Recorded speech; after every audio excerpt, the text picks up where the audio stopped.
pain killer topic को जीवा पूर्व प्रथम आम बुझा जे पेन कौन कहीं आम पेन किलर जो व्यवहार करुचे बेसिकली पेन को ठीक करने आम पेन किलर व्यवहार करुचे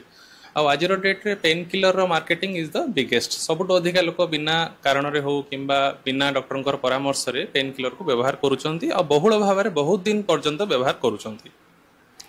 तो पेन किलर आमर पेन उपरे काम करुच्ची बेसिकली आम बुझा पेन कौन पेन जितेबाला भी आम बॉडी रे कौन प्रकार समस्या उपजुची बा कौन प्रकार इश्यू आसूची देन बॉडी रो गोटे पार्श्व प्रतिक्रिया होची पेन पेन माध्यम रे बॉडी आपन को कम्युनिकेट करुची जे किछि समस्या बॉडी भितर होची बा असुविधा होची दैनंदिन जीवन रे एक्टिविटीज ऑफ डेली लिविंग जोटा आम कहूचे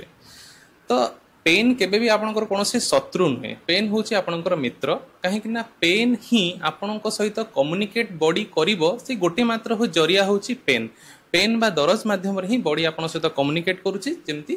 जेमती आपन गाड़ी रे जेमती कोनोसी प्रकार समस्या ले इंजिन रे